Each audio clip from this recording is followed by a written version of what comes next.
Welcome back to Copperhead Customs.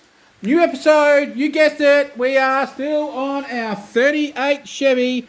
And if you want to see it go from this to this, yeah, you better stick around and see how we pull it off.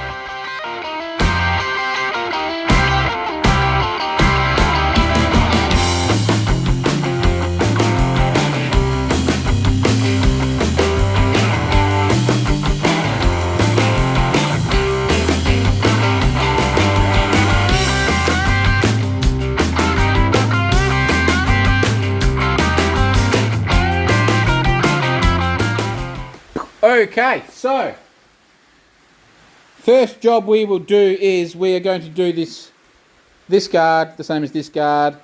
If you have not seen how we did that, it is in the last episode. I'll just do this. I'll just put a couple of little clips of this in. I won't bore us too much with it, but basically we will cut it off, cut this curvature off across there. We'll then stick it back over on the tub, get a measurement for this piece, cut it out of this sign, tackety, tack, tack, tack, weld it on. Once we've got that welded, ground back, we'll go put the guard back on. We'll do some plug welds, and then we'll put our little chains on as decorative. So that sounds really easy and really quick, doesn't it? So I will see you in about 3 hours' time.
we did this off camera. Off camera! If you remember, if you've been following our wooden inside tray here, and I just quickly pressure packed the inside of that tray black a few weeks ago because I just thought it looked a bit nicer in there.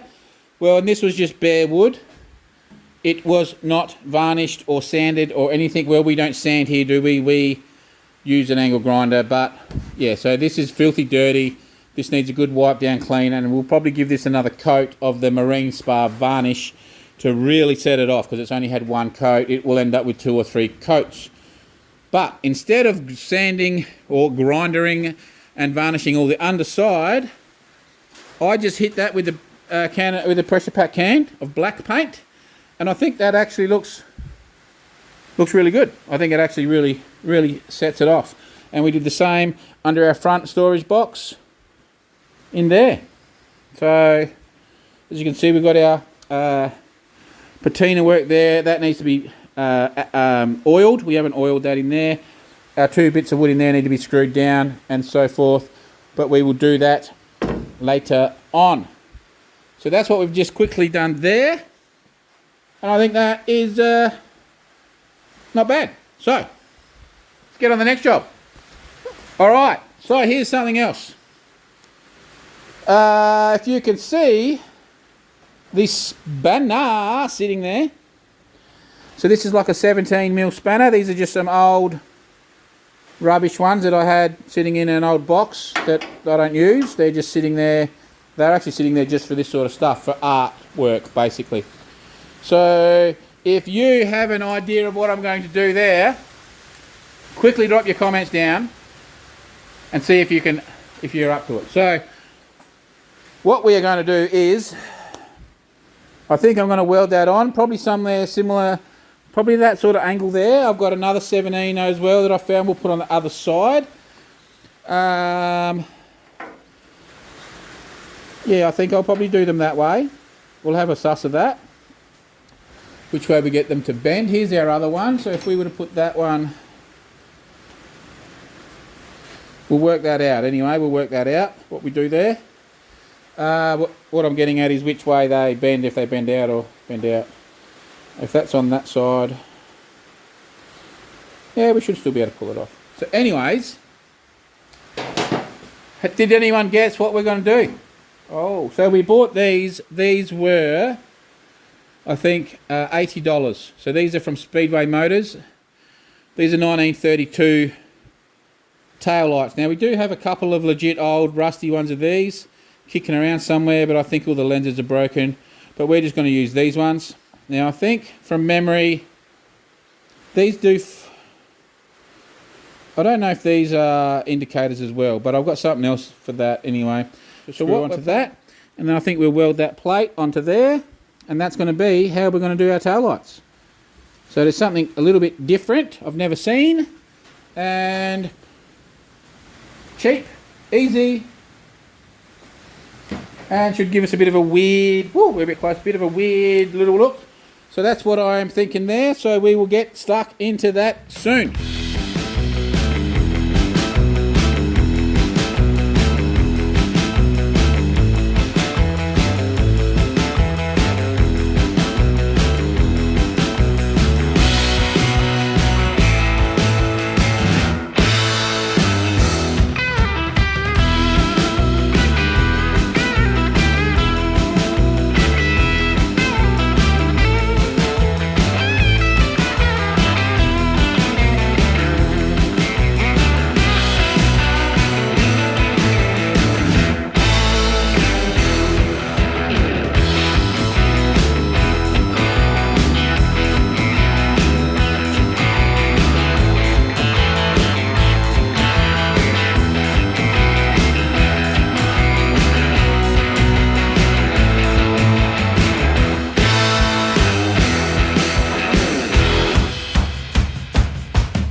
Alrighty, Rooney. Right, so this is where we are at. We got that guard done. As you can see, we've got the 3 chains on. The patch panel done. The lighting's a bit dodge, sorry, but it is dark. The camera actually makes it look a lot lighter outside than it is. And we did the top and bottom little rust repair patches as well. Ground down, so we just got to add the rust, the acid to make it the rust. Now on this side we are sitting a little bit higher, but it is the exact same, everything's the same on the tray. So I'm not quite sure what's going on. The car's actually sitting a little bit like this at the moment, so I think it's just this shocker isn't bolted in correctly. But yeah, you can actually see the whole tub's on an angle, so that will be sweet. Yeah, I'm pretty sure it's just this shock on this side. They're only just, the bolts are thrown in and they're the wrong size bolts. So I just think that one shock's like this and the other shock is a little bit laid over because of the bolt. So then I just made these. So we got some 17mm, they were old 17mm spanners, and I actually welded a washer to the outside here. We've actually put them in on an angle so that we get this face nice and flush. And then if you look on the inside, our screw for our light is actually in there, holding them all in there. I've got lock washers on, so they should be like spring washers, so they should be pretty good. So yeah, we've got that angled, and we've got it angled this way, and we've got the other one identical. And yeah, drop your thoughts on our little tail light mount brackets. It's something a bit different, and I can't say I've ever seen them done that way. So that's the back view. I don't know, it's pretty groovy, I think. Now we'll just have a little show you these a bit more, but yeah, that's what we've done. So and now what we're going to do is, so they're just going to be our stop tails. Down here will be our number plate, so we're going to stick a little number plate light either here pointing up or there pointing down, so that's easy. Now we still need indicators, so I'm thinking of using the little, I've got some little ones about yay long, and I'm thinking of either mounting them down here, or I was actually thinking of hiding them in here, so you'll hardly even notice them. When you're looking at the back view, you won't really even notice it in here, and then but when they flash you will. So that's kind of what I'm thinking. Again, all right, this is what I'm thinking is, for argument's sake, is these, a couple of these. I don't know if we have 2 on each side or just 1 on each side, so I use these on the, oh come on, I've got it stuck. How the hell have I done that? On the bedford, so whether we had them in the corner like that sort of thing, like that, or whether we laid them horizontal, or even, yeah, so that's what I'm thinking. They couldn't know. Or we put them down here. So that's, maybe I'm thinking some of them. I'm reckoning them in here. 2 of them is what I'm thinking, maybe. Yeah, I think in here would be groovy. And then I'm thinking, perhaps, I don't know, drilling a hole in them and having our exhaust pipe sticking out of there, out the bottom of that. Don't know. These are all just thoughts racking through my brain. Isn't that a song? Anyway, what we are going to also do is, I am going to try, we'll walk back this way, I am going to attempt, I'm going to be pushing it, I'm telling you, it's going to be very hard, but I'm going to try and build this for 5,000 Australian. Okay, that is what I'm going to attempt to do, build this car here for $5,000 Australian, which, as you would all know, by the time you convert that to American dollars, I think we're at about 65 cents in the dollar. But it's not just that, it's car parts and stuff in America are just so much cheaper. You know, finding the cabs and the motors and all of this stuff is just so much cheaper. So this is basically probably going to be $2,000 American build again, like we did the Bedford. I'm going to attempt it, so we're going to be close, all right? So I've written up everything here already. So as that sits, but with a 6-cylinder in it, with the motor, gearbox, shifter, gauges, extractors, all of that, as it sits over there with the floor done, everything with a bit more done to it, we are at $2,885. So we have $2,100 left. So we are going to be tight if we can pull it off. But that's this. There's just $2,800 with that motor, with a set of extractors on it, with the shifter that's on there, that cost me a bit. All the gauges, we got all auto meter gauges in there for the steering column, master cylinder, all of that stuff's all included in that. The shocks, the springs. So we are going to attempt it. Now, I'm going to try. I'm going to try really hard. I don't know if I'm going to be able to pull it off. I think there's a fair chance this one will blow out by a little bit.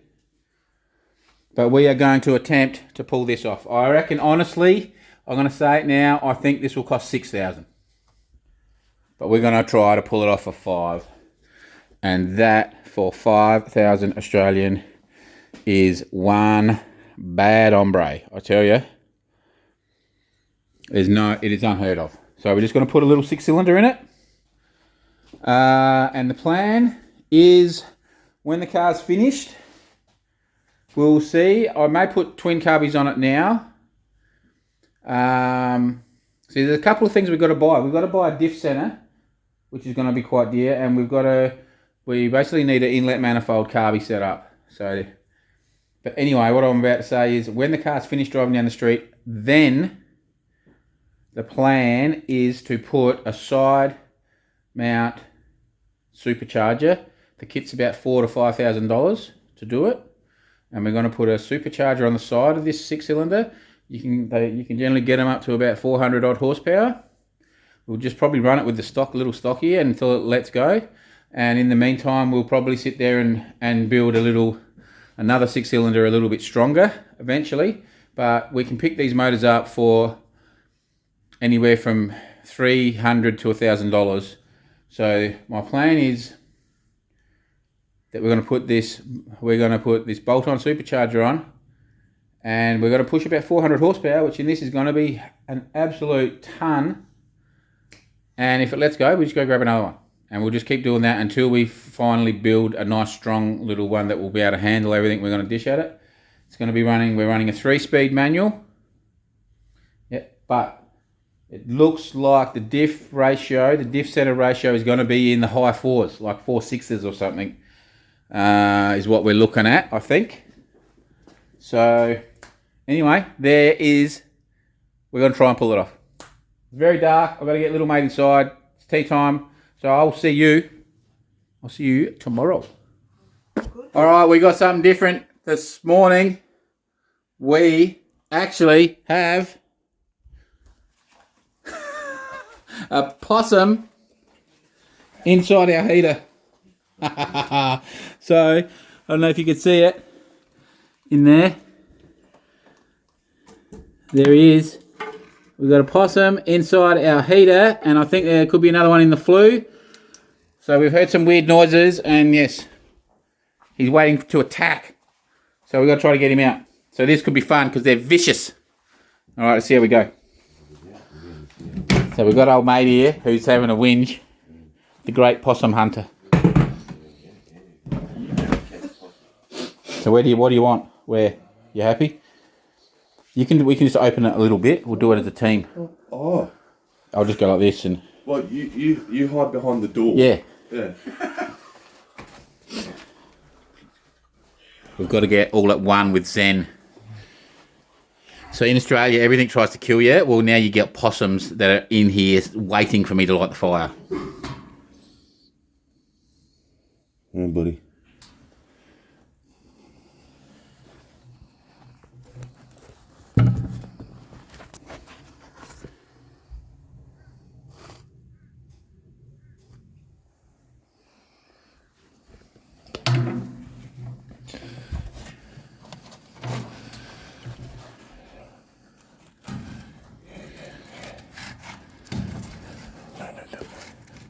Don't bite. Don't bite. Don't bite. Yeah, you're nice, aren't you? Yeah, no, don't bite me. Yeah. Don't bite me. Don't fucking bite me.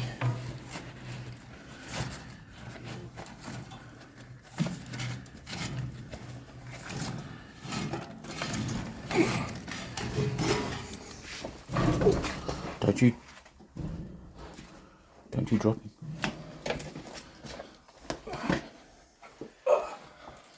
Look at those teeth. He's not a very attractive little man, is he? He's not happy.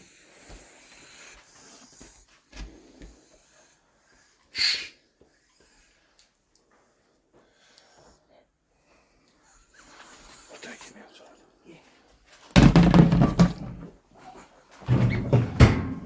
Let's keep that closed because there could be another one in there.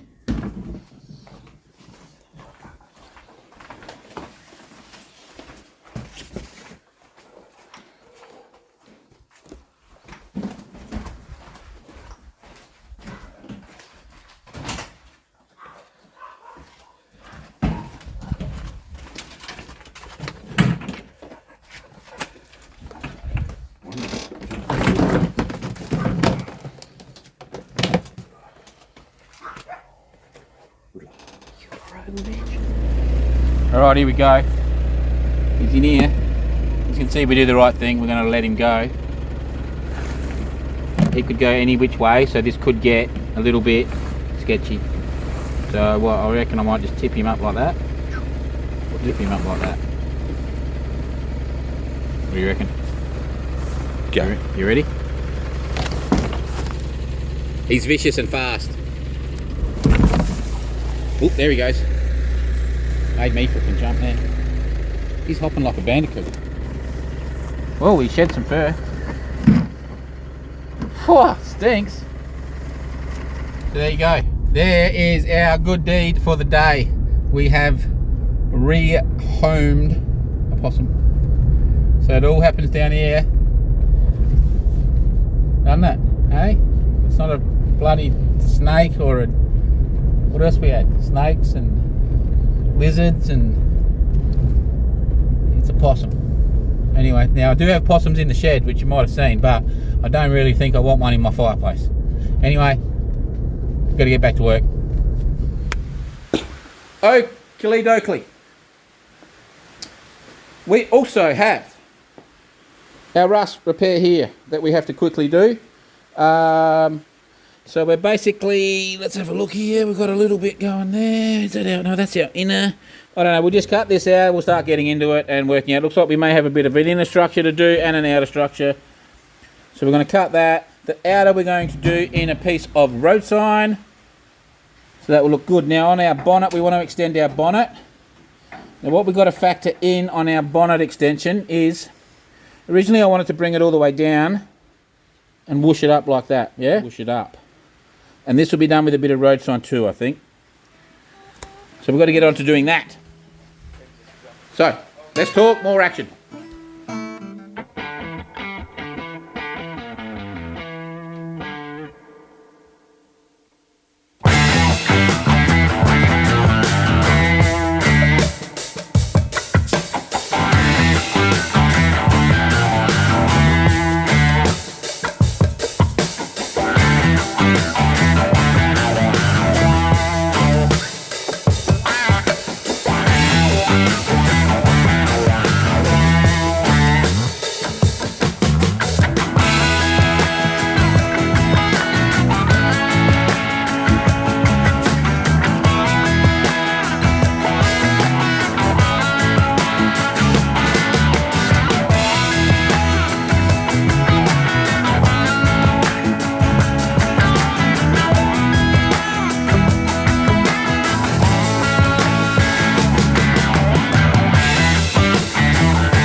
already. Got another heat done today. So we have, excuse me, grinding dust. Done that rust repair where we did the inner and outer. We cut the inner out and welded a piece of 2.5, 3 mil on the inside and shooted a bit of black paint. We then got this piece. We put a fold on underneath and we put a fold in there and then notched it at the top corner, and then up here we laid it in straight across. Now there's a step back just here, so we actually put a little slit there and welded that and then cut it across this way. And it was too long, of course, yes. And then we cut it in the bottom corner down here and we banged that face around and welded it back onto this section of the cab. So that's welded there and around, and then we cut the piece we bent to firm that curve and then welded that along the bottom, so it's all rigid-edge. We then actually welded this seam up, and we're going to do the same on the back seam there. We're going to quickly weld that one up. So that's all fully welded, ground down, finished producto. We just got to do the acid on the welds, of course, yes. Acid all the grinding bare metal to make it look rusty.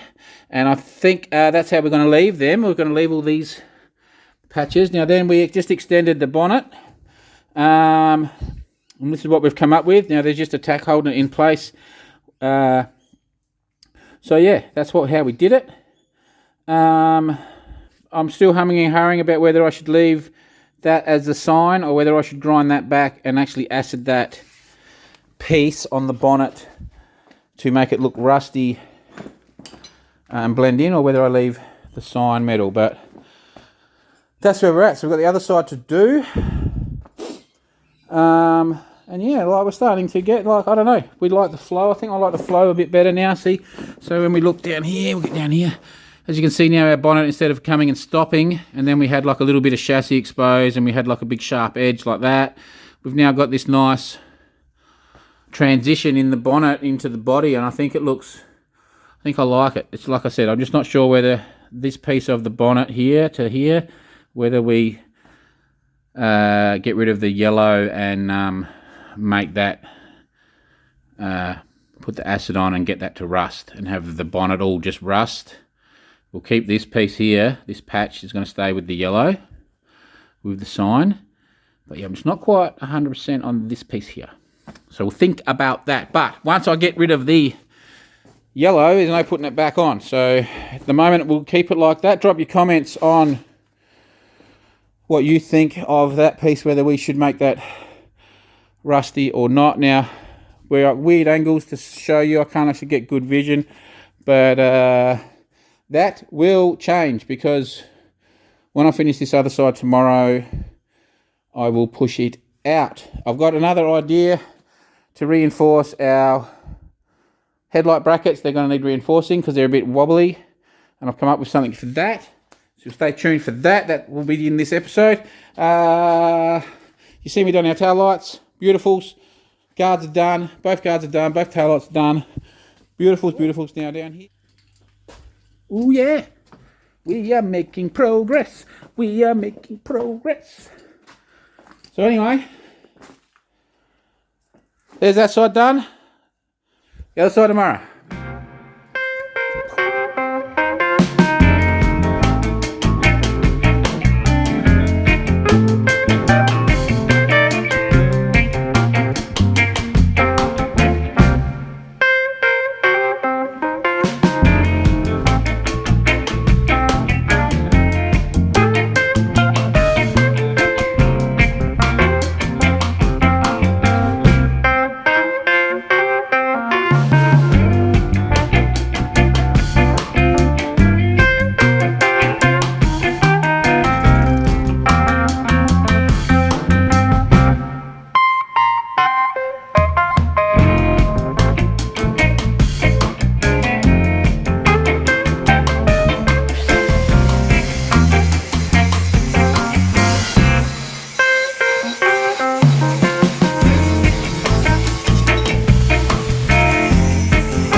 there's a quickie.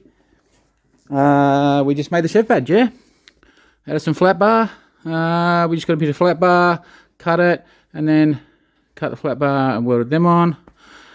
And then we just stuck it over on the vise and used the of the vise to just put some curvature in it. Just welded along the top and on the bottom. It's not going anywhere. And yeah, just something. I think it kind of finishes off that nose cone now. We've got to rust it up, but I don't know, we'll think about it. We'll be rusting all of this. We may actually mask this up and actually paint that. We might paint that black or cream or something and make it stand out, or I don't know, we'll think about that. So from back here it just blends in, see? You don't even really notice it. We'll put you on, yeah, so you don't really notice it. Now whether we will when it's all rusted or not, but yeah, I'm thinking maybe we will mask that and paint that black. Or, like I said, cream, or to stand out. So that's a quickie little job.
There it is. Hey, it is beautiful. Right, so there's our Chev badge. I just put some of that copper paint and then some black paint when it was wet, and then hit it with a scrunched up paper just to get it to pop off a bit. Okay, now we still got to do all our acid rust work. We put spanners down here to strengthen up these headlight brackets. So I think that looks pretty groovy. We've come over here, we have done our rust repair down the bottom. As you can see, heaps of lead in this side. So just there I've got a little bit of fiberglass just to smooth out the lead. I just got to sand that down a little bit. That's got to get acided. The lead was 5mm thick in there, so it's all welded properly, but just had this ugly little lip, so I put that on. We've done our bonnet extension. Happy. Down the back here, we've done that guard and the rust repairs on the guard, done the chains, and we've done the tail lights with spanners. So overall, we got a fair bit done, and I think it looks absolutely brilliant. Now, I'm just going to give you a little sneak of what's coming up. There's a little sneak as to what we're going to do on the inside. Now, that's not done, it's just sitting there for the idea. But that is the plan, so you're going to have to come back in the next one for that. But hey, this thing is getting better and better every week. So anyway, thanks for watching. I'll see you next week.